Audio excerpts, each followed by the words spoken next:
for April 3rd, 2023. Please stand and join me in the Pledge of Allegiance.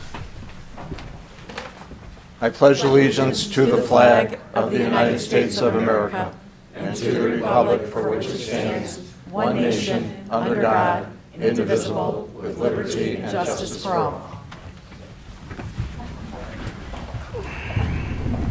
And the roll. Vaughn. Here. Sullivan. Here. Shower. Here. Kenny. Here. Gustafson. Here. Clistic. Here. Belzak. Here. 7 present. We have a quorum. That brings us to questions and comments and announcements of a general nature. This is something we added to our council agenda a number of years ago.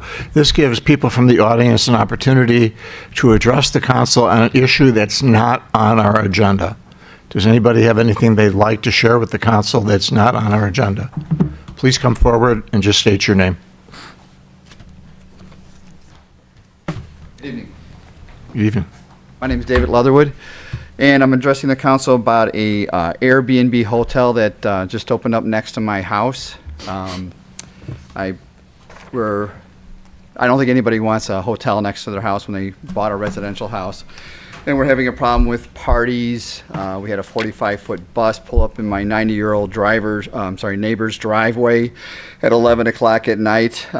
We got just people coming. It's by definition an establishment. The house is an establishment containing lodging rooms for occupancy by transient guests. So that's what's happening. We had we live in a cul-de-sac, and the entire cul-de-sac was full of cars. There was at least 50 to 75 kids in the house with a party all through the night. We'd call the police about it. Other issues that can arise, we don't know who they're renting to. Our back of our house is a Elizabeth Ide School.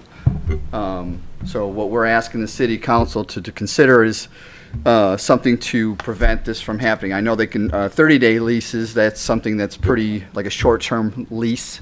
Is something that's standard for most villages. What I did is went to Naperville's ordinance, which I have only 6 copies. I'd like to pass out what they're doing because they had the same problem happen to them with a Super Bowl party. Thanks, Dave. They had thousands of guests arrive at this house, and they had a entire police force try and break up the party, and the cost that incurred to the village was so outstanding that they had to look at creating a city ordinance to prevent that from happening in the future. So I'm sorry I only have 6 of them, but I didn't. I've got more I'm handing out too, Dave. Okay. So I'd like the city council to look at this, and I don't know what the village can do with this. This is the hotel motel ordinance that the city already has, which is that a hotel is not allowed in residential housing. What can the city do to enforce this now, or look at adding this ordinance to the city code in order to prevent a hotel next to me? Yes, sir. Quick question. Is this like a one-time thing, or does it consistently happen? Because I can't imagine people wanting to come in Darien from like out of state or everywhere else. I think so. I'm thinking like Chicago, Lincoln Park, right? The odd areas. But Darien does not pop up unless it's like really cheap rent. It's the only thing that comes up to my mind. So her guest maximum is 15 on the Airbnb. You can go look at Darien Epic Stay, I think she calls it. And you can go look at the Airbnb website, and you can see her home, and she has this 15 maximum. So 15 people. What can you do at a hotel for $180, $140, $130? So you can figure how much money you can save on that. But that's why it's so popular, and it's been rented out almost every weekend the past 3 months or so, 2 months. And like I said, a 45-foot bus. And I talked to the resident. He was so what it was 6 guys that travel through the country, and they play bands. They go to different venues, and they were going to Evanston and Aurora, so they picked Darien to have their 45-foot bus in my neighbor's driveway for the week, Thursday, Friday, Saturday, Sunday. So, and that was one of them. The other one, I didn't talk to the partiers, but it was just a place where they could go rent, and they can have people coming and going all night. And we called the police. They came out a couple of times, but that's there was another party. It was a kids' party. It was about 20, 25 kids. They're having a birthday party, so they could just rent that out. And those type of issues, because we are pretty far from the city, but still people can come out to this area. for whatever reason. So it is happening. So. But Yeah, and this one's in my ward, and I've talked with Dave quite a bit on this, and I talked with Dan and with Brian on this. It's really this thing is going to turn into a party house. What Naperville has done, and they were having the same issue. They have it now, so you cannot rent it out, a home out for less than 30 days. And that put a big kibosh to it, because right now we're spending police time for the calls that Dave's got to make. We also have municipal services time because we're writing up tickets and stuff because they're not following our existing ordinances and things. So, I mean, we're doing all this extra work when I think the biggest quick fix is do what Naperville did and don't let any rentals less than 30 days. And I think that will put a big dent into the amount of activity that you're seeing over there. And I talked to Naperville, and it seemed to be working for them. David, I'd like to make a suggestion to the council, is that we take this under advisement and we send it to our Municipal Services Committee to discuss it. We can collect some information. Alderman Gustafson sits on that committee. Yep. This way, then, they could take a look at this Naperville ordinance. You could even come in and you could present information at that hearing, at that meeting. This way, then, going through committee, it's exploratory. We get more of the data rather than sitting here and trying to, finalize it tonight without any information. We would have that hearing with the Municipal Services Committee. How's that sound? It sounds like it's something that I agree with that we need to go forward with. I Right. really like to get the code, but also I'd like to see what we can do about enforcing the current code we have, which is you're not supposed to have a hotel and motel or with transient guests going in residential. But there's no, I don't know, I couldn't find essentially, what is the penalty? What Dan? Yeah, I can expound on a couple items, and I've been in contact with Mr. Leatherwood as well as Alderman Gustafson in respect to this. The one party we were not aware of, apparently the police weren't called, and again, that was before. So more recently, we did engage with the police department in regards to the vehicles that were parked overnight there or throughout the day. We had, in fact, issued a notice of violation with tickets to the owner.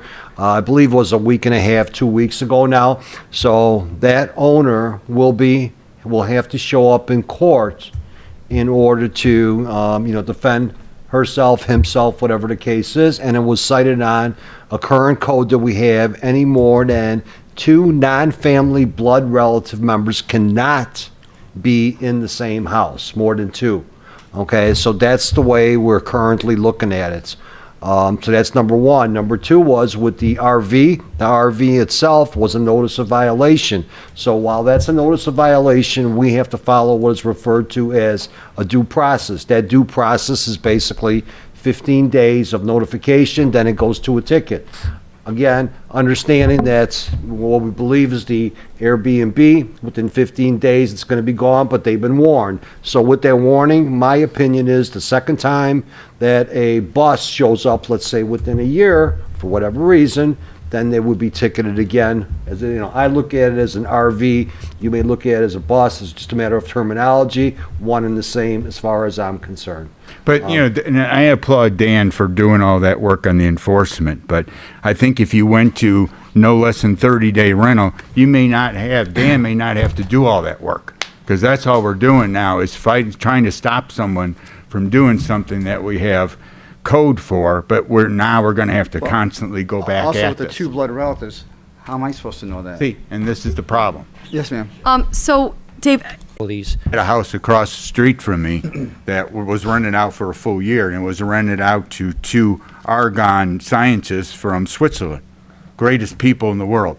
So, I mean, when it's done right, I mean, we're not trying to stop anybody from renting their property. It's just we don't want it to turn to a party house. There's nobody in this room that wants to live next to a party house and have parties all. If they're partying now, just wait till the summer. It's going to be a disaster over there.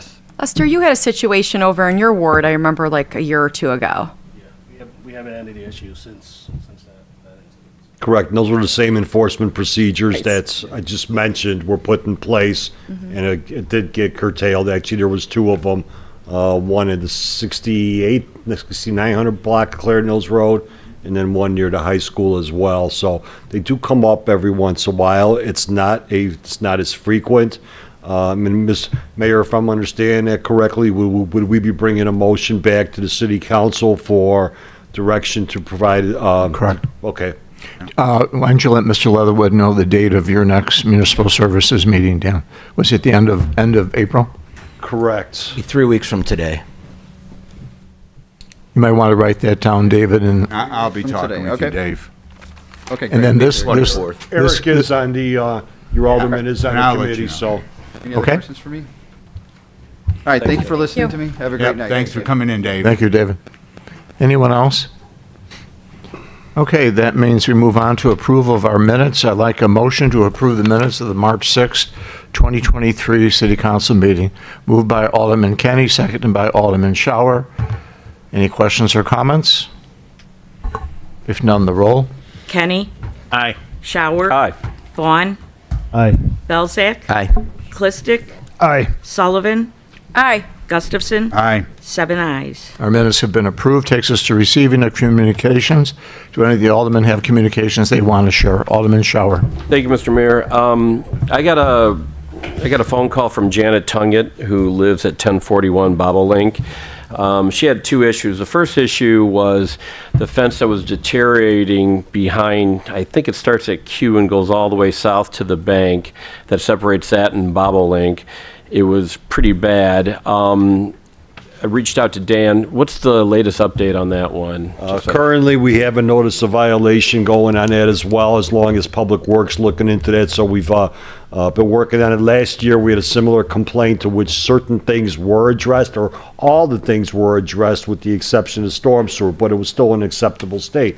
Since then, obviously, per Janet Tungett's email, there's been more deficiencies, including the fence, so we're looking at the fence right now, and I'm not sure, I ain't getting an answer back from Karen. I'm not sure if this was previously addressed or if this is a brand-new issue. Okay, as long as So- you guys are on top of it, that's Yes. all that matters. So, and what about the dumping? She also mentioned about some dumping. I wasn't familiar with the dumping or what the extent of that is. I've also got our Public Works superintendent going out there to evaluate the site for any type of debris, number one, and/or deficiencies that are within the actual detention area / storm sewer infrastructure. And for clarification, it's right next to Concord School, like behind that little water. It's really, area. I'll call it as no man's land, if you want to Right, say, right. where it's really somewhat of a hidden. It's my understanding that the property owner is the office complex that is adjacent to Q.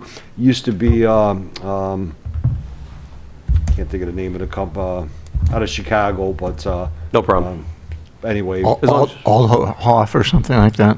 I'm sorry. Althoff or something like Yeah, that. that's one of them, but there was another, University of Chicago, I believe it was. It was also a partial owner with the buildings in the back. It was used as a, not housing, They own the parking School. lot behind, they own University of Chicago owns the parking lot behind the old Second Bank's parking lot. correct. There's an office complex there, and it's my understanding they did sell some off. I don't know the full extent of that. So ownership is, once we get the ownership, we'll continue to As long as you guys are on research. top of it, that's all Yes. that matters, so thank you. The other question that she had specifically asked me, and she asked me specifically, how did I vote for the marijuana dispensary? And I told her I voted no in 2019. And that led into a discussion about basically how did we get a marijuana dispensary within 1,500 feet of the state of Illinois? And I explained to her, I said, from what I understand, there was no ordinance against it, but the situation was brought up, and I thought I'd kick it over to Brian to reiterate to, the people at home about this, being within 1,500 feet and so forth, so. Well, simply put, there's no regulation that would prohibit it being where it is now. And Brian, just to clarify, it's the advertising that's the concern. The advertising is what's the concern within proximity. Okay, that's that was. I mean, the concern. state statute has State, a limitation right. for advertising in certain areas. Correct, And, yeah. correct. But there's no statute limiting the distance between a dispensary and the school. Right. There is a statute that, has a distance between two dispensaries, And there are some people that might be confused on that also. I think what confuses people, it was originally proposed by planning and zoning to have it be a 1,500 feet requirement, and that was voted down. So I think people saw that in city documents and thought that that was something that was mandated, and it wasn't. And that was primarily after inaccurate social media posts. I think that's where I started getting a couple questions, because it was put out there that the dispensary should not be there. And as Alderwoman Sullivan mentioned, that was one of the reasons, but that was not, there is no prohibition against that. Perfect. I just wanted that addressed, so thank you. Anyone else with communications? Alderwoman Sullivan? So I'll just piggyback. I have had a series of communications with a resident in my ward, Ms. Lori Jopik, and she has asked several questions. Brian's been very responsive. We are going to have a sit-down with her just to go through any other in terms of the process and what came to play with the city of Darien not opting out of cannabis sales, and that a dispensary is going in over there on Cass Avenue, and just to dispel some of the concerns and, miscommunications or misinformation, I should say. But Brian has done a great deal of responding to her, and she's done a lot of her own research too. So I just think obviously the build-out's underway. I just think the more information we can share with the community about, that it's going in, that it's to code, and, that any parameters that need to be done within the strip mall, Bob Taft, the owners of the dispensary, just to put people's minds at ease, I guess, because it has been, several years since we did not opt out. So that's one. Just I feel like it's a soap opera, but the IDOT saga of North Frontage Road, I'm like a broken record, but did hear from another Pinehurst resident, Mike Murphy, expressing his concern. It's getting worse and worse by the days, and we don't even have ice. So I have talked with Brian. Dan's done a tremendous amount of work.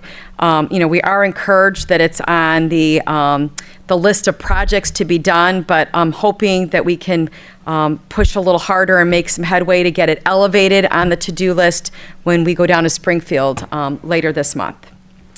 Just to reference what Mary just said, the Illinois Department of Transportation has a project that would take place from Mount Carmel Church around the curve to Bailey Road. It would involve lowering the level of the road. It would involve guardrails. It would involve a number of things that supposedly would stop the extreme curvature that takes place there, which sometimes leads to the problems that we have. But it's not budgeted until 24, 25.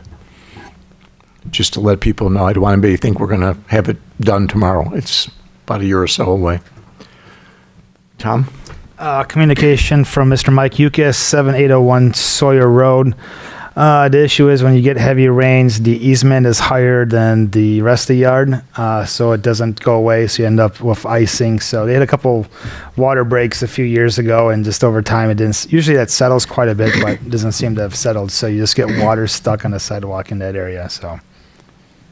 I'm sorry, Tom, where's the one low sag? On the sidewalk, so you have the easement that's higher, so you have the house. Okay, and so it's- slope down, so it just sits there and collects on the sidewalk. 7801? Yes, yep. We'll address it to see if there's any opportunities, but to your point, all those backyards on that block, well, within that several block area, have no means of drainage than other to the front. Yeah. So unfortunately, I know we've proposed a couple projects with residents and a rear yard drainage projects. Those have not moved forward.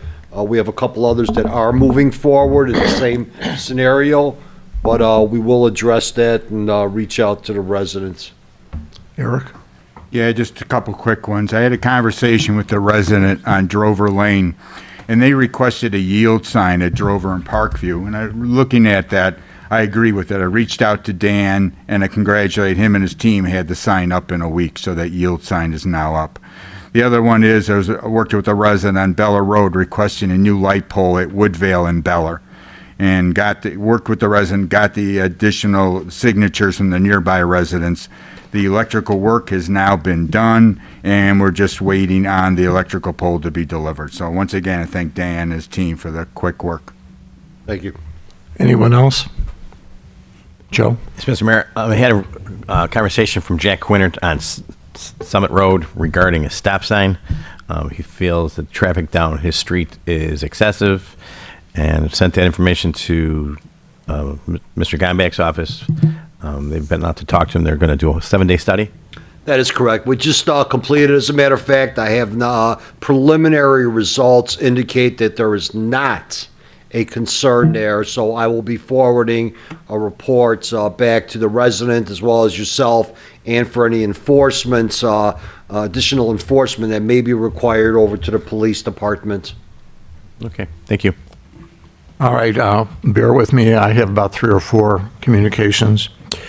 First one's from Deb Coleman. It's basically a thank you for our allowing her the honor of serving as our Citizen of the Year. She feels it was a great honor for her. She's most grateful to us. I have one from Paige Hollendowner. Paige is Miss Northern Suburbs. She was looking for additional community service, and we were able to set her up. She worked the entire pancake breakfast for the Lions Club. She just wanted to say thank you to us. Bear with me, I only have one good hand here. Then I received a card from the first hour American government class at Downers Grove South High School. Thank you very much for taking the time to speak to our class about local government. We learned a lot from your presentation. We also appreciate your service to our community, and they all signed it, which I thought was really kind of neat. I just want to let everybody know that I visit Hinsdale South as well as Downers Grove South, and I spent an entire day at Hinsdale South High School just a few months ago.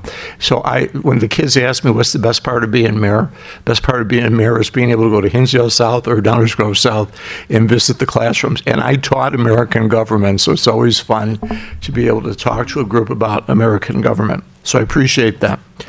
I received a letter from the family of Dee Leverson. Dee Leverson's husband, Ron, was a Citizen of the Year a number of years ago. Ron and Dee were both very, very active in the city of Darien. Dee passed away. We sent her an invitation to our Citizen of the Year banquet, and because she's gone, she could not attend, but her daughter wanted us to know that she thanked us for remembering to invite her mom, and that her mother loved the city of Darien, and she truly appreciated the invitation. And then my final one is from Jack Mancioni. And Jack writes the following: Dear Mayor Marquez, this correspondence is in reference to the exceptional assistance that the community of Woodmere received from the city of Darien during and after the tornado that severely damaged their neighborhood. Dan Gombach, Brian Vanna, and Jordan Yankee have worked above and beyond in assisting MI Construction rebuild Woodmere. So often, public government only hears the complaints and rarely hears about the good things that are accomplished. The service levels and response, coordination, and cooperation by both the administrative and field staff greatly assisted in the efforts of safety and restoration of the devastated community.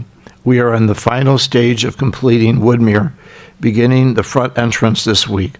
We have attached a copy of the commemorative plaque that will be mounted on the Woodmere Island that hosted staging for vehicles and materials for over 18 months. We again wish to thank the City of Darien and make special acknowledgement of those who helped keep Woodmere safe during the construction, and he gave us a copy of what the plaque's going to look like. And I also like to mention at this point, not only did we work and assist Woodmere, but we actually went over and we assisted Woodridge as well. So, and we actually also went over and assisted the Lake in the Woods, what is it, Bruce Lake area. Yeah, DuPage County, correct. Yeah, we actually were over there removing trees and materials for them. So kudos to our public works guys. Kudos to Brian and Jordan for arranging all that. A lot of thankful people in that area. So that concludes my communication. I'm losing my voice. You think it was my arm, it's my voice. All right, that takes us to the mayor's report. And I know you've been waiting a while, and I appreciate that. I want to say that, I know I'm going to pronounce it wrong. Jason Oscorp, okay, is here with the Hinsdale South High School Civics Department. And I guess Kelly is here. And we have our Hinsdale South Assistant Principal here. And Jason, when you get up, would you introduce everybody so we know exactly who everybody is in the audience? Come on forward. So we have with us on our civics department, we have Ms. Kelly Van Hout, Mr. Alexander Bitto, Dr. Carrie Peranto, assistant principal for Hinsdale South, and then we have students, and they want to introduce themselves when they come up to do the presentation. Okay. Okay? So I just want to say good evening. I'm Jason Osgrup. I'm the Director of Operations for the Hinsdale Township District 86 High Schools. I'm here with the Hinsdale South Civics class to discuss the safety on Clarendon Hills Road between the west parking lot and the main entrance of Hinsdale South High School. The students, with the assistance of Ms. Kelly Van Hout and Mr. Alexander Bitto, created a plan to show you the installation of some crosswalk LED signs to help slow down the traffic for the staff and students of Hinsdale South High School. With the collected data that these signs would also provide added safety for the residents in the community of Darien. The community uses our facilities very often between rentals, between our stadium. There's community members constantly walking on our track, using it as a safe haven for them to walk instead of just on the street. So, where are we at? Together, we believe that working with the city, we can make a safer community with the decrease any accidents that could occur without the installation of these crosswalk signs on Clarendon Hills Road. As a district, we are extremely proud of these students' efforts and ability to bring such an important safety concern to our attention with a solid plan and commitment. We appreciate your attention, and I'm going to pass it on to the students, and they can start their presentation.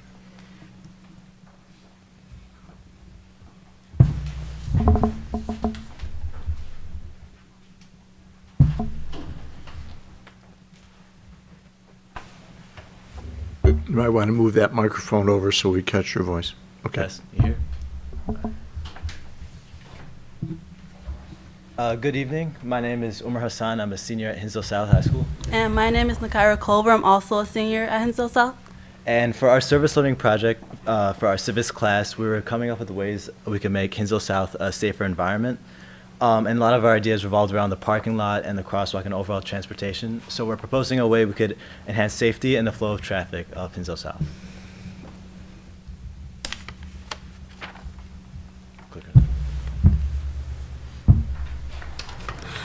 The problem that we currently have is that we have walking signs that are easily knocked over, easy to miss, and are impacted by weather. And as you can see in the first picture at the top, there is no sign and there's snow on the ground. It's a pretty gloomy day, so it's hard to see the sign. Sometimes there is no crossing guard to help stop the busy school day traffic and guide students across. Cars oftentimes block the crosswalk, making it difficult for kids to walk across safely, as you can see in the second picture. And students don't always know that cars are going to stop when they're walking across the street.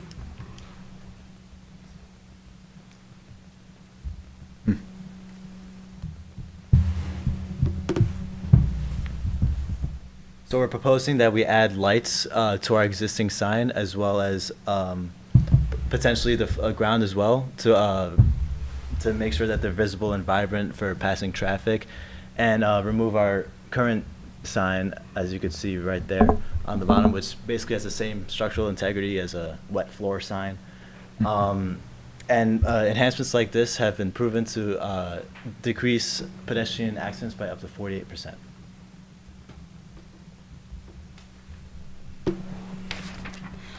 This is our current crosswalk situation. At the top, we have a crosswalk that doesn't really connect to anything and that we're hoping to remove.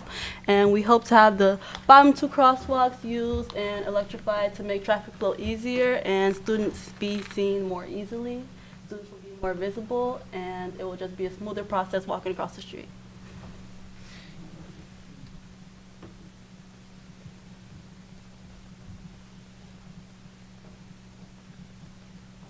And this will overall be beneficial because it'll provide another layer of safety, especially throughout the school day for PE and band students who cross the street without a crossing guard. It'll operate 24/7. It'll be visible throughout the day and night. And it will be easier for snow removal as our current situation often gets plowed over by the snowplow, as well as high-speed wind as Chicago often experiences.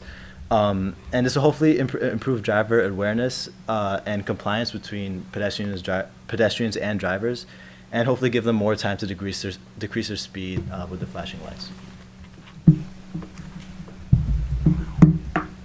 From 2007 to 2011, nearly 1,700 children from ages 5 to 18 were struck by vehicles in the crosswalk within the block of school in Chicago. Nearly 30% of Chicago pedestrian fatalities occur in marked crosswalks caused by distracted, impaired, drowsy, or reckless drivers. And you gotta think, we do get a lot of traffic being probably less than a mile away from the highway. People are coming to and from work, so it does get pretty busy during certain times of the day. So back in 2019, Downers Grove North student was struck by a car while crossing the crosswalk from the parking lot to the school. And Downers Grove North has a similar crosswalk situation as Hinsdale South, where they have to cross the street to get to their school. And Hinsdale South does not need a similar situation to this, as this could be easily preventable, and it completely devastated the Downers Grove North community. We surveyed Hinsdale South social studies classes, and we got 408 responses. Most students are either dropped off by parents or drive themselves to school.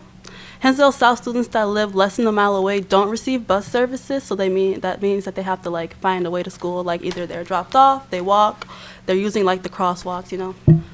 In the graph, 63% of students use the crosswalks when they arrive or leave school, and then 79.2% of participants surveyed have witnessed cars not paying attention at least one time throughout the week while crossing the street. And that's really alarming, and I feel like with the lights it can be prevented, and we can really decrease the numbers if we add this other layer of safety.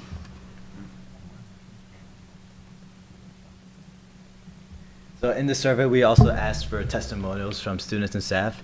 And a staff member stated that years ago, a car was speeding up toward the red light and nearly hit a student. The student was actually able to put his hand out and touch the hood of the car as he jumped out of the way. The driver of the car honked at the student and yelled at him for being in the way. The student had been in a crosswalk previous to the car coming through. And the student stated that last week on Wednesday, I was walking out of school trying to cross the street, and I thought the car saw me, but I guess not, and I almost got hit. And in both of these situations, the drivers think that they have the right of way, which they obviously don't, and the flashing lights would hopefully enforce the fact that the students always have the right of way if they're present. And then here are a few more testimonials. Here's one from a Hinsdale South student. They said that quite recently there have been some instances with drivers either not caring that there are students currently walking in the crosswalk or nearing the crosswalk and simply driving right through. In an attempt to catch the light, many of these drivers are speeding through the crosswalk with students still walking on it. And another Hinsdale South student says, I had to stop in the middle of the road because a car was speeding and wouldn't slow down for me. I stared at the car as she passed, and she yelled out the window that she doesn't have to stop. And then this just furthermore shows that people think they have the right of way even though they don't, and the lights would be a good thing to have and make the students more visual and show that they're walking across the street. This will not only be beneficial to the Hinsdale South community, but as well as the Darien community as a whole, as we have many after-school hours events where the community utilizes the parking lot and the crosswalks, such as Junior Hornet Camp, Swarm Football, College Night, and as well as the Pace bus stop that's right by the student parking lot. And a lot of the times, in our school events, such as graduation and homecoming, both parking lots are full.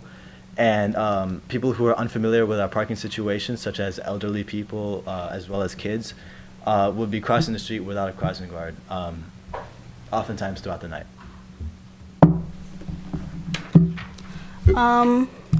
Normally, we have about 900 cars going through each of our intersections from 250 to 315. And there are 500 cars in both the student and teacher's lot.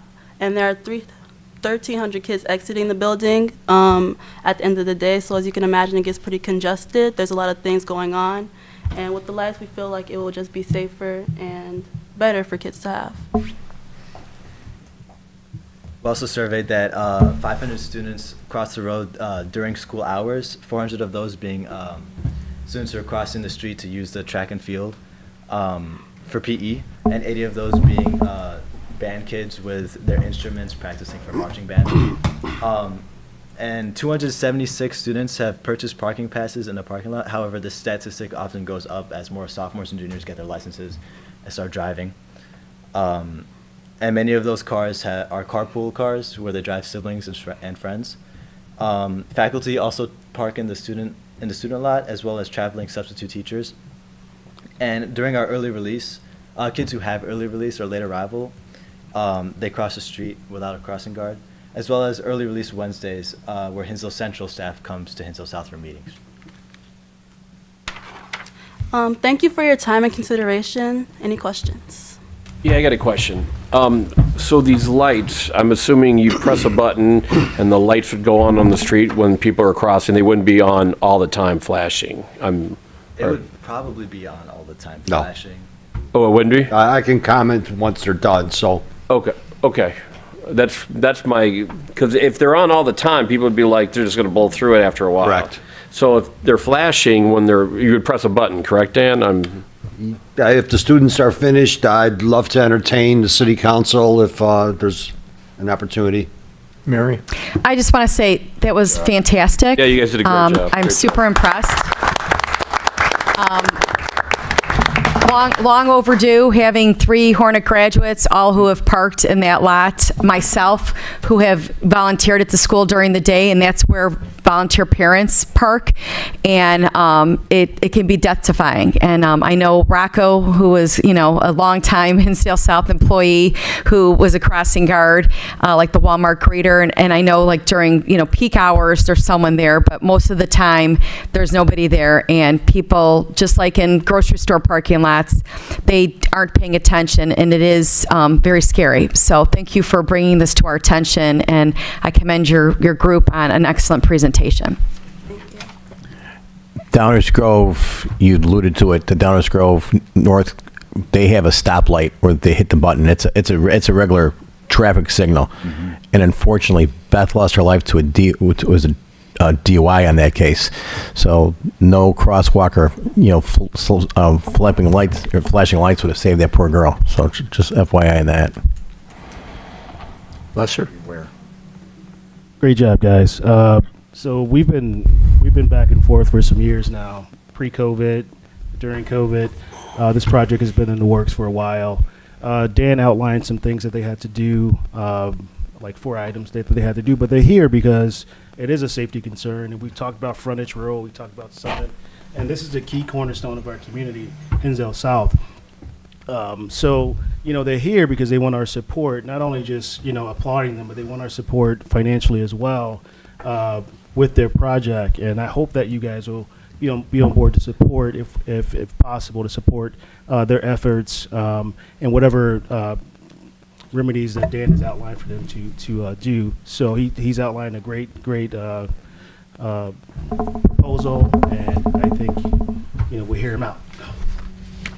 Sure, if I may, Mayor? Go ahead. Yeah, back, I know we've been in conversation, as per Lester's comments, over the last couple of years, probably since COVID, actually.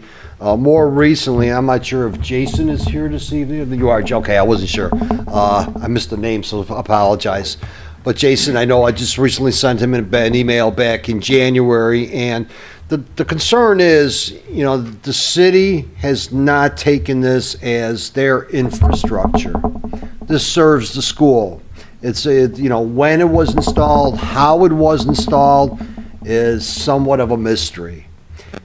While most of, there's a certain population that it serves, in other words, besides Darien students, it serves people in Willowbrook, a little bit of unincorporated. So again, while I don't have all those numbers, the question now becomes policy. The city has taken on the role that when the striping fades, that we will restripe it. When the signs are knocked down, the signs are damaged, the municipal services department will replace them.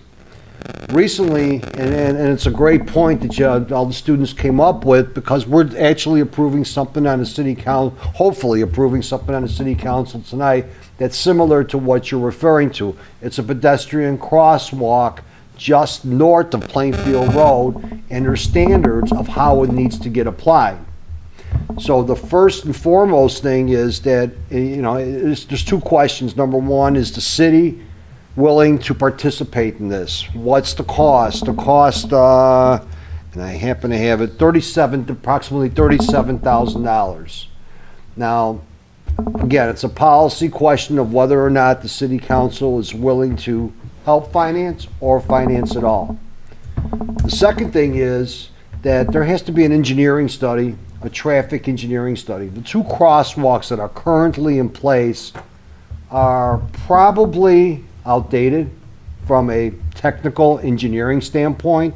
So there's got to be some engineering done to how it's constructed, to where it's constructed, and the methodology that it takes to construct, in other words, signage. And again, there's signalization. That signalization is, and make it simple, push to activate. Okay? The cost from probably a year and a half ago has gone up probably about 20-30%. I don't recall, Jason, I don't know if you do, but one of the thought processes was going solar. Solar is a little less expensive. Unfortunately, I do not recommend solar in these situations. Why? December, January, parts of February, there's a lack of sun. With that lack of sun, it's been demonstrated through our speed limit signs where they will stop working for a period of time. We don't want to have that situation. So again, we have gone to an electrical system up on Clarendon Hills Road, north of Plainfield, like I said earlier. So unless there's some direction from the city council, I know that I have put forward a proposal back to Hinsdale South High School for the cost of approximately $37,000, of which an IGA would also be required for the maintenance and responsibility coming back. When I say maintenance, the city would do the maintenance, the responsibility would fall back to Hinsdale South. If there was a concern, no matter what, we would still go out there and address the situation as needed. So that will be a bill back for any type of maintenance to the high school. Jason, your ask is for the city to go half on the project? Yes. Right. Yeah, so the original proposal that Dan sent out to me and everything was about $26,000. So I don't know where the 37 come from. We can go back and look into that. But once I engaged Alderman Vaughn with this to see what the city can do to help Hinsdale South and the safety of all the people that use that area. We go half. I'm okay with that, but we do need some city support.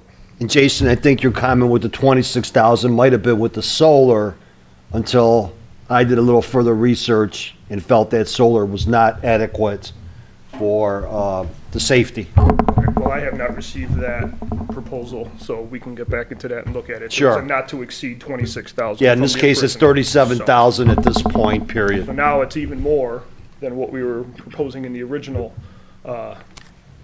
proposal that Dan sent me. So now we're looking at even more support. So, but you are interested in a cost sharing? Yes. Okay. And Dan, liability and all that would be on the school? Well, when we say liability, if we were to do this, I would recommend that the city entertain this fully. I'm just trying to see if I have a traffic consultant's cost in here for the evaluation. Because I know that if we put up a stop sign somewhere that's not warranted and something happens as a result of that, we bear some Correct. From a responsibility. liability standpoint, the way it's constructed, the city would borne the liability. That's why a traffic consultant is required to be able to put all the standards in that's referred to these MUTCD, or the Manual on Uniform Traffic Control Devices. Okay, but the cost for the engineer is not in here. If we were to deploy an engineer, in our case, we would use the same one, CLOA, who's a well-known traffic engineer for their services. I would estimate that that would be approximately $5,000 to $7,500 in addition to. So now we're up to $42,000, roughly $42,000, $45,000. Okay. Brian? Jason, is the school board or the district allocated money for this, or whatever happens between the city and the school district, then you would have to go back to the school board? So we have right now, we've had a budget up to $26,000 for Okay. it. So to go back for more, we'd have to go back to the board and do our due diligence on that. Is it 26,000 from your side or 26,000 1313?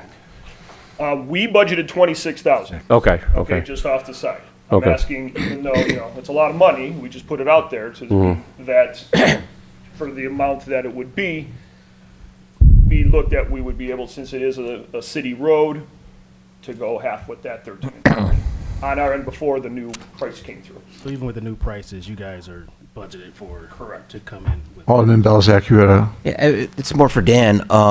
So we're budgeting about, or we're, on the agenda tonight is about $12,000 for a crosswalk across from Community Park.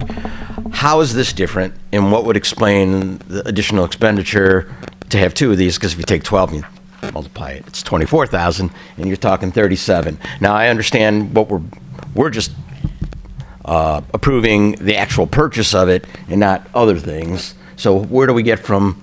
Would it be the same as this, or is it going to be different? It'd be a little bit different because there's some services that are being incorporated, such as the concrete in the Clarion Mills Road sidewalk project. The striping is also being incorporated as part of 67th Street. So there's some other moving pieces that are not eligible for this portion right here, besides the engineering, which I just stated. So, let's see. There's sidewalk removal, for example. We have to remove the existing crosswalks potentially. So the signals would be approximately the same, but we do have all these Correct. There's some collateral. yes. And the signals are budgeted at 11.5. So we're Right. basically right in line with what we're presenting Okay. this evening as well. Dan, were you going to bring this to municipal services somewhere down the line? I was not going to, because at this point, like I said, from a policy standpoint, this was all the school's responsibility, as far as the installation, the engineering. Again, we've been fortgoing with striping and not charging anyone, just, okay, it's a road, it has to be striped, we're gonna stripe it, take on the cost. That striping is basically crosswalks, which is a very, minimal, de minimis amount. Mary? So I'm confused. I mean, and I know we discussed this, it's been a couple of years, but, and I'll try to go back in my brain and remember what I said then. But I mean, I know you're going from one school facility to another, but you're crossing a roadway that belongs to the city. It's not just students, it's other community members that are accessing that. And now that we have the situation where we're putting in a crosswalk further north up Clarendon Hills Road to basically access Community Park, are we hitting the Park District with the charge to do the crosswalk for the Park District? The answer is no, but the whole crosswalk serves all the Darien residents within that quadrant. I don't see this as being any different. I mean, I know more than Darien residents go to Hinsdale South. It feeds other areas, but the majority of the students in that building live in Darien, and I think it's a huge safety thing. And other people come and go from those buildings that are not just students, that are, staff members or community members. I mean, just to attend a musical, it draws in hundreds of people multiple nights. So I think this is long overdue, and I think it's very fair that we meet in the middle and do cost sharing with the Hinsdale South High School. And Alderman Sullivan won't argue that point at all. Again, this is somewhat of a policy that's been in effect for over the years, including the crossing guards and how they police it on their own. So just want to make that comment. But again, we do not have this item for budget consideration coming up here. So if there's any, if there's any opportunity for the city council to include that, I would ask that we would have funding for this at the same time. Any other opinions here? I didn't hear from this side at all. I had two boys that had gone to Hinsdale South, and Tristan, my youngest, was passing across the street one time and almost got hit by a car. Luckily, he was paying attention. The point is that anything that we're going to do, okay, is going to be an improvement. We're never going to eliminate 100% accidents. It's just not going to happen. But if we can turn around and do something that's going to improve the safety even a little bit, then it's worth its weight. So I'm all for it. So Lester? You? Yeah, he's like, No, I just wanted to know, you, Alderman Kenny? Any grant opportunities out there to write a grant for any of this? Yeah, we could try, we've researched grants. We try to research grants as much as possible. Matter of fact, even for the one on Clary Mills Road, there was nothing available. There's some limited grants, but not that would refer back to these types of situations, period. I don't know if Hinsdale South may have some opportunities for some grants, but I have not seen any in respect to these. Have you ever seen any private fundraising for anything along these lines in your years of doing this?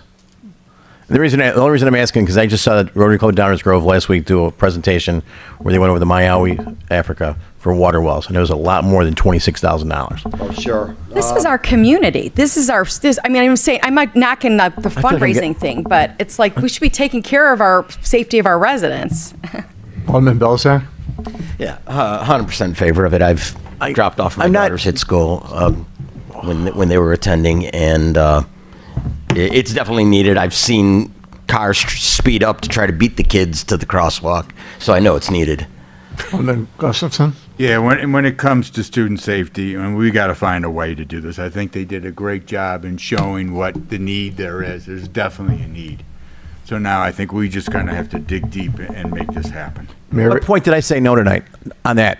Joe, I didn't mean to call you out. At what point did I say no? I'm just asking a question. I've asked questions twice tonight, and I'm getting shot down. I'm a little frustrated tonight. All I did was, you brought up private fundraising, and this to me does not warrant private fundraising. Yeah, private fundraising. Our community, which is private. Is there any way our community can help do this? But we can't. I fundraised at the high school, and it's challenging enough. I'm saying this is not something, in my opinion, that falls under the need for private fundraising. This is something our municipality should support. Alderman Belzak or Alderman Klista? Yeah, we take a lot of pride when we advertise the city of Darien in our booklet, and when new residents move in. Hinsdale South sort of a selling point, right? So it sort of makes sense that we put some investment in what we're advertising and making sure that we keep kids safe. I mean, that's the last thing you want to do is have one of the top high schools around and people say, oh, but it's dangerous crossing the street, right? You don't want that rumor going out there, right? So I'm for it. I think we have a majority of the city council who supports the idea of an IGA working with you in finding a solution and bearing part of the cost. I'm going to ask Dan to bring this up with his Municipal Services Committee, present to them the cost. He could have conversations with you, Jason, prior to that, so you know the cost. And this way then, if and when you can get approval based on our approving it, everybody gets what they want then. Okay? And kids, you guys did a great job. Yeah. I'm the father of three boys who all went to Hinsdale South High School, and they all crossed that street going from the school to that parking lot. And student safety is critical. It is. Is there other students here that worked on this that you might want to introduce? Yeah. My name is Jeremy, and I'm a senior as well, and I worked on the survey. So, Thank you. Yeah. Thank you. Are you all in Miss Van Houten's class? Yes. Yeah, good teacher. All right. Thank you so much. Jason, I'll stay in touch with you, and maybe perhaps the students can come back to the Municipal Services Committee meeting to see how the policies can actually be implemented and the financing for this. This month? I'll make sure, let me see if there's an opportunity to get it on this month, because I need to get some homework done, per se, okay? Absolutely. Homework, you guys remember homework? Seniors, Dan, they don't do homework. Jason? That's why I said, remember. Spring break. Jason, when you go to municipal services, bring a few of the students along with. Yeah, Absolutely. please. We'll bring these exact ones right here. Yep. Great. All right, thank you all Thank very you. much. Thank you. Nice job. All right. Takes us to our city clerk's report. Joanne? The Darien city offices will be closed on April 7th, sorry about that, in observance of Good Friday. And those people who are registered to vote, if you have not done early voting, please come out to the polls tomorrow. Thank you. City administrator's report. Brian? No report, Mayor. Thank you. Department head information or questions. Any questions for either Mr. Gombeck or Chief Thomas? Let's ask Greg a question now, okay? There appears to be none. Moves us to our treasury report. We have 2 warrants tonight. First warrant is warrant 222322. Motion to approve. No, he has to read it first. Oh, I'm sorry. I was so enthralled with the I've been so presentation. quiet all night. My one opportunity here. God forbid. I won't repeat the warrant number, but I'm asking for approval in the amount of $698,099.87 from the funds listed, and payroll for the period ended March 9th in the amount of $289,470.26 for a total to be approved, $987,570.13. Can I have a motion to approve 22, 23, 22? Alderman Shower, second by Alderman Belzak. Questions or comments? If none, the roll. Shower. Aye. Belzak. Aye. Gustafson. Aye. Vaughn. Aye. Sullivan. Aye. Kenny. Aye. Clistic. Aye. 7 ayes, I'm sorry, everybody voted yes. Want to start it off for me? Warrant 22, 23, 23. Thank you, Mayor. Yes, from the listed funds in the amount of $354,389.07. Payroll for the period ended March 23rd in the amount of $272,183.66 for a total to be approved of $626,572.73. Motion to approve. Alderman Belzak, seconded by Alderwoman Sullivan. Any questions or comments? None, the roll. Belzak. Aye. Sullivan. Aye. Shower. Aye. Gustafson. Aye. Clistic. Aye. Kenny. Aye. Vaughn. Aye. 7 ayes. Standing committee reports. Do all the aldermen have things to share? Alderman Belzak? Thank you, Mr. Mayor. The next Municipal Services Committee meeting will be 3 weeks from today on April 24th at 6 p.m. in council chambers. Thank you. Alderwoman Sullivan? The Administrative Finance Committee met tonight, and the next meeting will be on Monday, May 1st at 6 p.m. upstairs in the conference room. The Economic Development Committee has rescheduled their May meeting to Thursday, May 13th at 7 p.m. in council chambers. Thank you. Alderman Kenny? Police committee meeting is scheduled to meet on Monday, April 17th at 6:30 across the parking lot in the police training room, pending agenda items. Thank you very much. Chief, would you make sure Rose knows it's 6:30 and not 6? Yes. We're trying to accommodate a couple of my colleagues. Okay, thank you, sir. Takes us to questions and comments, agenda related. Do any of the members of the audience I can have hear a any second. questions on anything on our agenda tonight? Sylvia, wrong seat, wait a minute. Thank you, City Council. I'm kind of here, and it's kind of interesting to have heard that presentation from the students of Hinsdale South, because I kind of think that maybe some of these things might go hand in hand. Specifically, I'm looking at, I heard your discussion during the work session regarding the balcony off of Plainfield, and I agree that that is a kind of a focal point in terms of driving by City Hall, but it's also not really a main entrance. When I looked at the agenda, it looked like it was budgeted for $35,000 last year. Was that the 30. right number? That's correct. So, to see it jump from $35,000 to $95,000 in a year for a budget seems pretty high. And I think my concern was that it looked like it was for approval for a no bid contract or a no bid contract. So as much as I think that it's important to budget for it, maybe there are more cost-effective alternatives like a portico that would provide that coverage and maybe not be load-bearing. Obviously, I like the idea of the brick, but looking at the rendering, there's a lot of brick. So, maybe something that really kind of matched a brick version of what matches what's out there already might, shave off a few dollars. I don't know. But, in conjunction with that, if money can be saved doing something that still meets the aesthetic, is still structurally sound, maybe not load bearing, maybe not using that as a balcony anymore, but more of a portico entrance coverage for the water, there might be some dollars left over then to help fund, the crosswalks that the students were just talking about and fit in the same budget. So that was all. So thank you. Thank you, Sylvia. Thank you. Thank you Anyone very else? much. Okay, that takes us. I'm just sorry. in listening to that, just because we do have the budget on for tonight, I just wanted to make sure that really those are independent. Sylvia brought up maybe we would have money, but if the city council wants to do this project with the high school, outside of what we have budget, we certainly could do that. It's not a large dollar amount in the scheme of our multi-million-dollar budget. So I think it's critical for people to understand that all of you approved a budget that had this budgeted in there, the balcony in there. So just want to make you aware of that. No old business. Takes us to our consent agenda, and I'll read each of these items.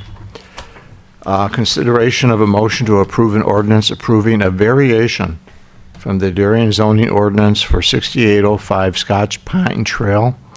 Item B, consideration of a motion to approve an ordinance authorizing the sale of personal property owned by the city of Darien.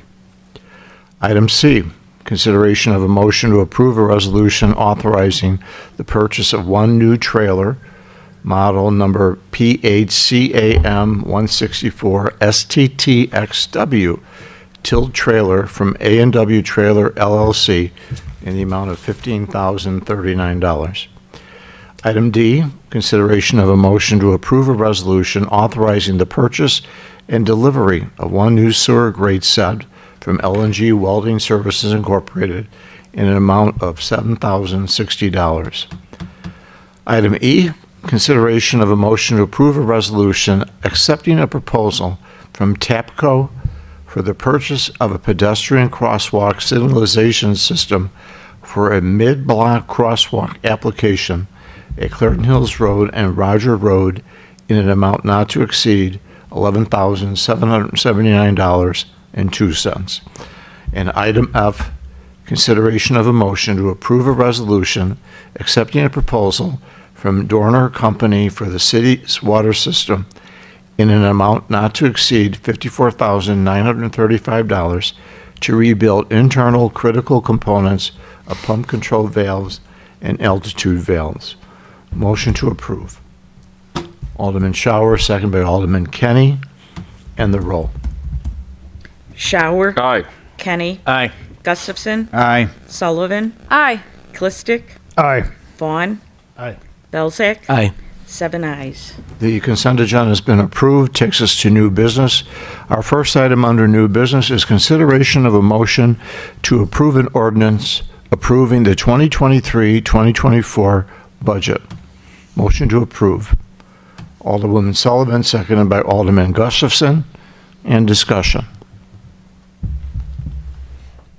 I don't know. Should we talk about that balcony item on this? Should I not vote yes on this because I missed it during the budget hearings? That's all I'm saying.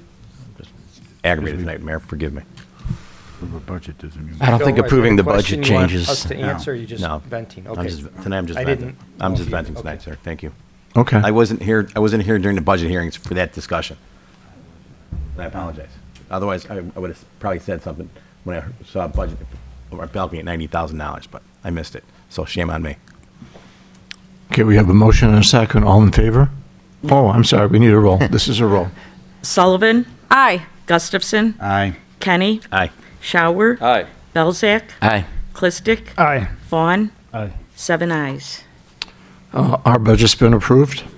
Item B, Consideration of a motion to approve a resolution waiving the competitive bid process and accepting a quote from Landmark Construction Services Incorporated for the City Hall balcony deck remodel project at 1702 Plainfield Road for the removal of the existing balcony and the material and installation of the replacement balcony deck in an amount not to exceed $85,000. Motion to approve. Alderman Shower, seconded by Alderwoman Sullivan, and discussion. I know we spent a lot of time on this earlier. Ted? Yeah, I'll take the point on this, and let me explain. I'm going to explain a lot, and I don't want to put words in anybody's mouth, but to the people at home, let's just give a little background on this. The original budget was a lot less. This new balcony is going to be about $90,000. The one thing I love about our city is everyone on this sits on this council will always take a look at the dollar and say, is this dollar, should we do this, should we not do this? And God bless municipal services, because they basically said, no, it's not worth it, it's not worth the money, you're not putting the money into it, blah, blah, blah. I can go on. I don't want to put words in their mouth, but absolutely, they're looking at the dollars, and this is what they're saying. We don't want to do it. When I look at something, I look at it long term. And I tried for 14 years, and you guys will know me better than anybody. I say it over and over again, all right? Are we chasing good money after bad, or are we chasing good money after good, okay? So people are looking at this at home and saying, this is $90,000, why do we need this? Well, let me tell you guys what's going to go happen. The alternative is basically we're going to get rid of the balcony, and then we're going to turn around and put up an awning, okay? The awning could last as long as the balcony. It could be shorter. It could be longer. We don't know. But I'm looking at this situation, and I'm going to try and explain this and say this, my thought process on this, okay? And $90,000, what I'm looking at is good money, and we're chasing it after good. And here's the reason why, okay? If we're going to turn around, we need to have something to go over that area to protect it from the water, okay? I think the balcony is going to be better than an awning. I don't know how long an awning is going to last. We don't know what's going to happen with the awning with the flow of water going into it down to the bottom. We've had flooding problems down there. Yes, we've made it better with an open drain, but still having that awning up there is not going to be as good as the balcony. That's the first thing.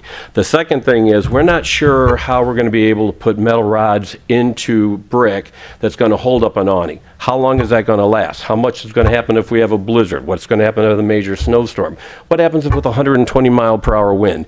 There's too many situations in this process if we go with an awning that we're just not going to know about. And when it gets right down to it, even if it's $48,000 or $50,000 or half whatever the budget is, we're going to be chasing good money after bad. Because in the end, I'm not even talking about the aesthetics, because we're going to have a door that's going to be blocked out that you can't walk out because you're going to have an awning there. And then on top of it, once it's all settled, we're going to have to end up painting it. And then we're not know what's going to happen in 10 years when we have a structural problem with rods that are coming out of it. So in the end, I'm going to tell you right now, I'm all for getting this balcony because I know in the end it's going to be right, it's going to be done right, we're going to put the money into it, and we know probably we're not going to have long-term problems. So that's my point on this. I'll leave it at that. Anyone else? During the workshop, Mr. Gombeck had made a point that did not hear during municipal services, is the fact that even if you were to just put an awning there versus this balcony, that you would still have a safety issue at the door. You would still have to do something to prevent somebody from walking out that door, and with whether it be breaking the door up and everything else. And at that point, it could very easily be more than the $85,000 that this line item has out on here tonight. It is, like, Mayor, you are correct. It is, it's in the budget for $90,000. This is coming under that budget. Like I alluded to, I was not at that budget hearing, and I'm now wishing I was. So I don't think it's a bad thing. And I also know that, Mr. Gombeck, throughout the course of a budget year, he's always finding ways to, shave money off of this and off of that. But I also listened to Sylvia, moments ago, talking about looking for money to try to save, so we can do a crosswalk. So I'm in favor for this. even though we voted no during municipal services, and we didn't vote no at municipal services just because no. The question came up is Dan wanted to see this project get completed, quicker because of supply and because of labor. And the only way that we could possibly do that is if we had tabled it at municipal services last week and then had staff give us some more ideas, we wouldn't get that back until the last Monday in April. So the best thing for us to do at that point was to vote it down and discuss it in this format here tonight. And I apologize, Mayor, if you don't like the fact that we did something to think things through. I thought we acted responsibly. Unfortunately, I don't think you see that tonight. So, but my mind here's changed here. Wouldn't be the first time I've ever changed a vote once in this chair. So that's all I got tonight. Thank you, Alderman Kenny. Mary? Oh, I think Municipal Services did an admirable job talking it through. That's why we have committees. We have committees to vet topics all the time. I just think, I asked Dan specifically, and it sounds like Municipal Service took a field trip outside. I took a field trip outside. This has been a problem that's needed to be addressed for a long time. Just like, when you go to re-roof your house, there's a lot of different options of product to put on your house. But you usually want to do, if you're going to be staying in your house for a long time, put the best product on it because it's going to last a long time so that you don't have to revisit it. I just feel like this is a long-term solution that'll put a quality, I don't think of it as like the balcony that the Queen comes out on and waves. It's another roof line to protect the lower level. It'll aesthetically look good. We won't have to patchwork in the rest of the building because we've taken things away. We've got a door that goes nowhere. We're going to have to put a bar across it or take out the door, put in a window. It's not just a matter of locking the door and hoping nobody exits. You just can't do that. That's a major OSHA violation. But I don't like to spend more money than we ever have to. I think we're all of us sitting up here universally agree that we are being very fiscally responsible when we approach things. But I too believe the recommendation that Dan Gobek is making, I trust that impeccably.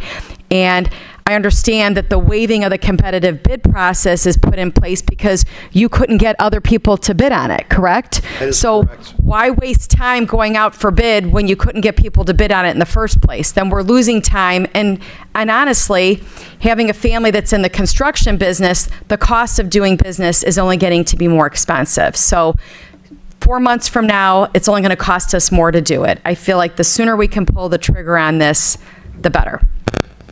Anyone else? Alderman Belzak?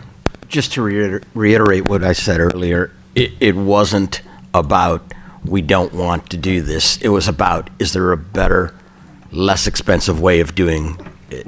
And I still feel that way. And I know it was only a week ago or whatever it was when we had this, and I got to tell you, I've read the response from the construction company about the costs regarding the awning, and I don't understand a lot of them because it says deduct X for masonry, and then I look at what masonry was, and it was actually a lower number than that. So it didn't really make sense. I would like a better explanation on that. I mean, Dan, maybe you can tell us. There's going to be some cost. I mean, they say demolition is $3,000, but it's really more than that, isn't it? I mean, when I say demolition, I'm hauling away, fixing up where you demolished from. There's going to be certain expenses by taking that away and leaving what's there and recovering what's there or fixing up what's there, regardless of which one thing we do. There's going to be fixed costs. And I don't think it's really clear in the letter that they sent you as to what those are, because the cost of the awning is nominal. Correct. But I can't figure out when you tell me to deduct, I had it open, now I closed it. X amount of dollars in well, let me go, I'll find it. There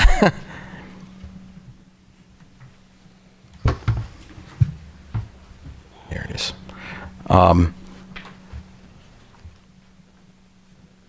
So the cost of masonry is $29,800 in the original project, and then they say deduct $30,740. So now we're at a negative number, and that doesn't make sense to me. Well, basically, what we're doing is the brickwork or masonry is being eliminated.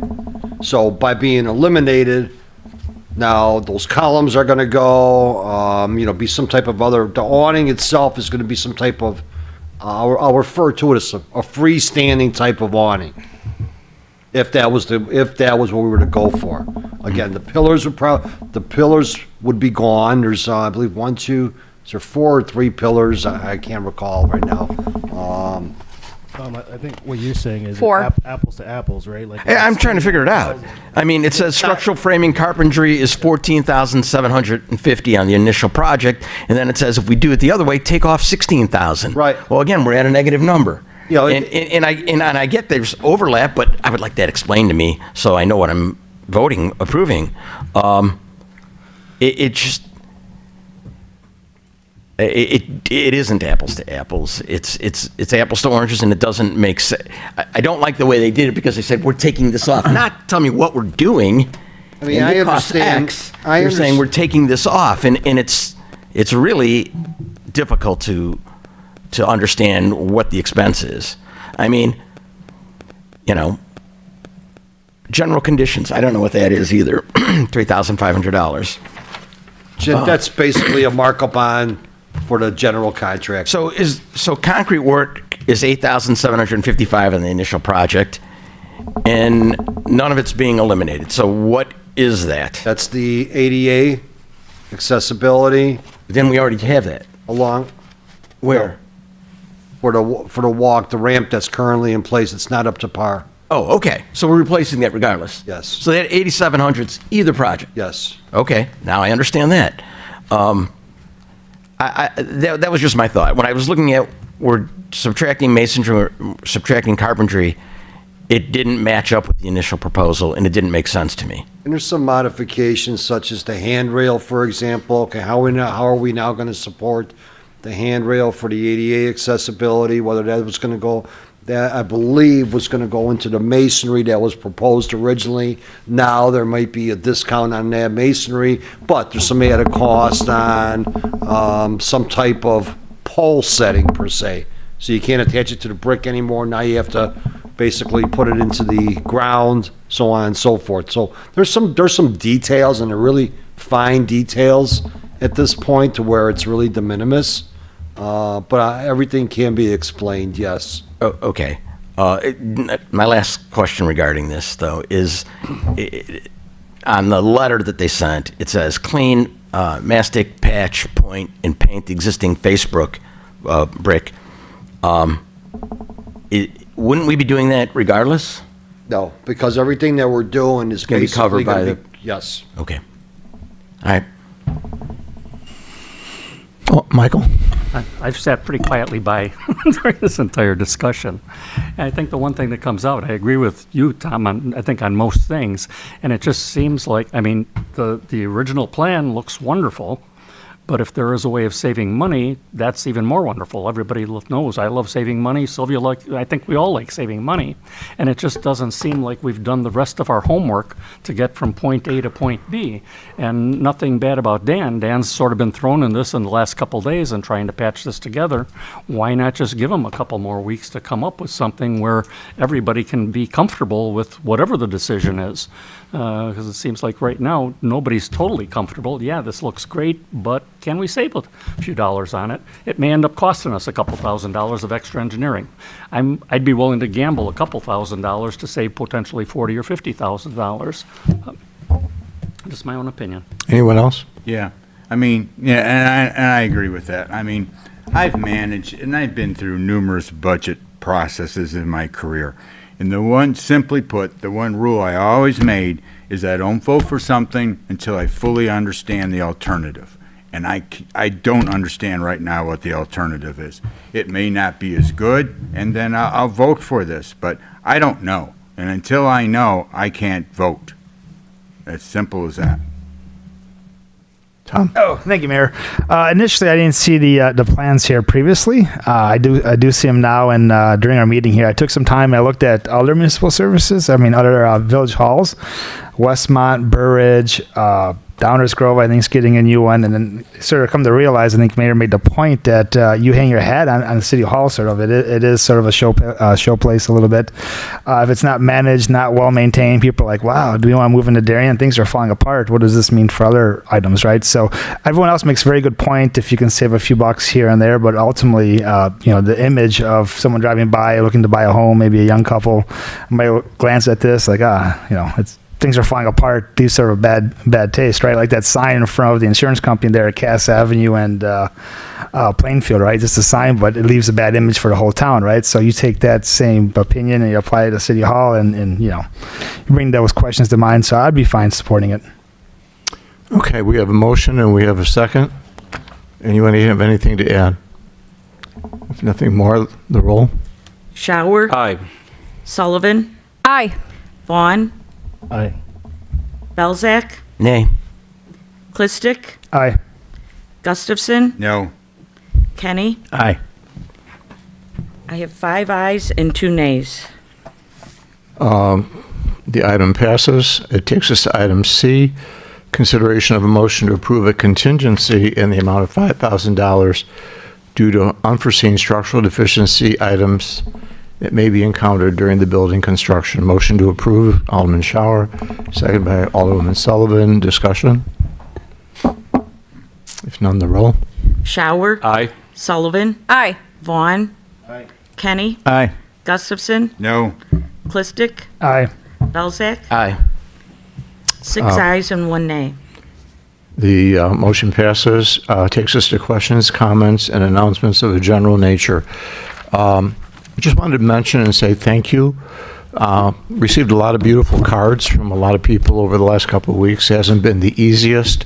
Sleeping in a recliner every night is not a lot of fun. I have a wonderful nurse at home who takes really good care of me, but I've received a lot of things in the mail, a lot of cards, a lot of gifts. I want to thank people for their well wishes and their prayers. I am recuperating and I'm doing well. Also wanted to mention that on the 19th of April, Alderman Kenny, Alderwoman Sullivan, City Administrator Van, and I will be going down to Springfield, Illinois.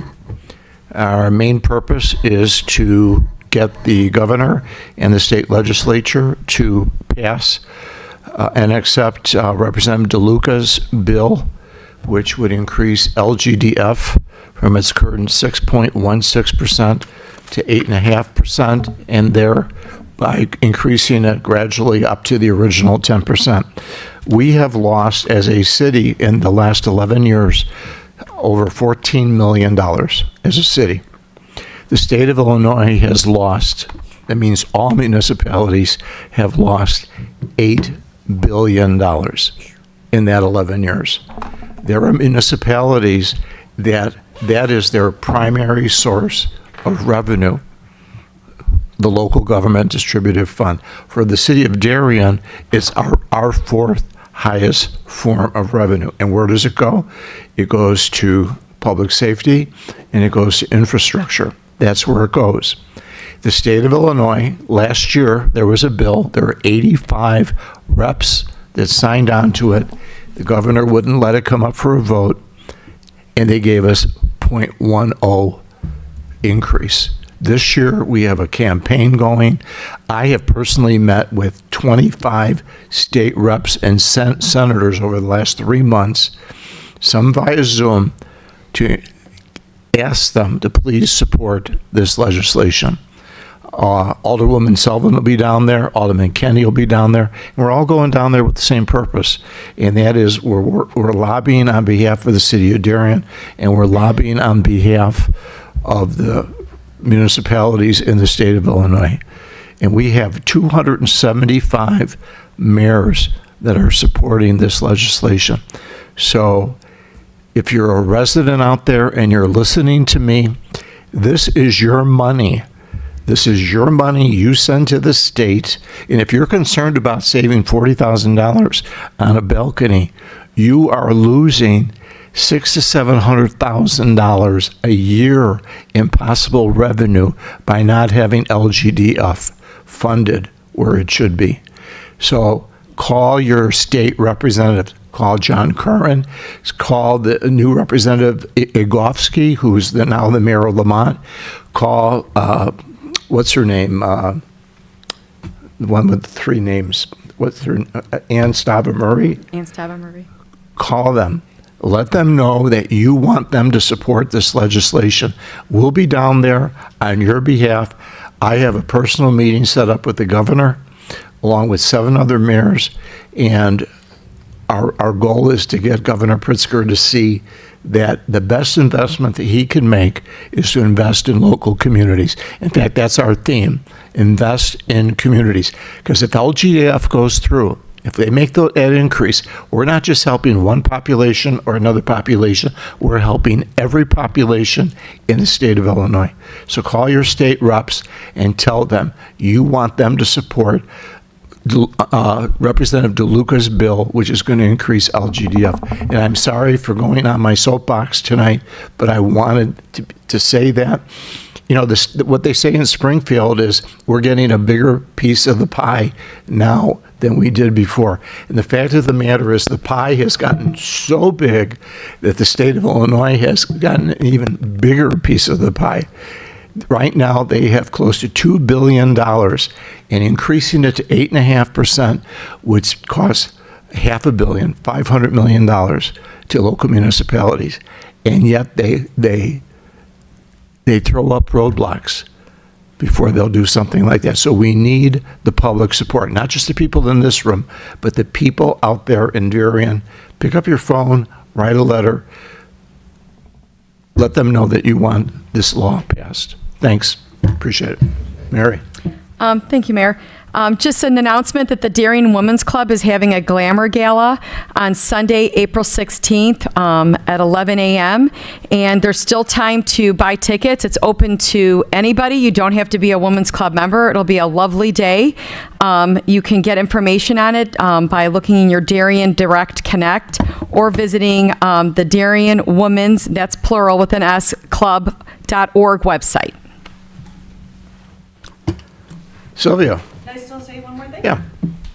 As long as I'm here. Reminder of 3 minutes. I missed Yeah, this place. 3 minutes, Sylvia.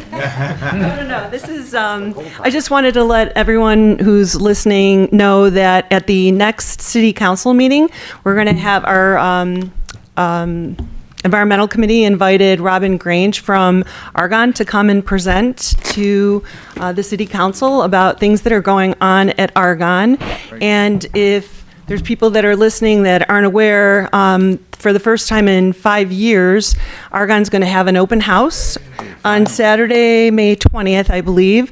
Registration is open if you go to their website, and they're going to have like a full day of activities for residents and kids and, just the community in general to actually get in there and see all the wonderful things they're doing, including Aurora, this supercomputer that they, I think it just came online in March. So that's all I have. Thanks. Thanks, Sylvia. Anyone else? If not, motion to adjourn. Alderman Shower, seconded by Alderwoman Sullivan. All in favor? Aye. Aye. Thank you, everyone.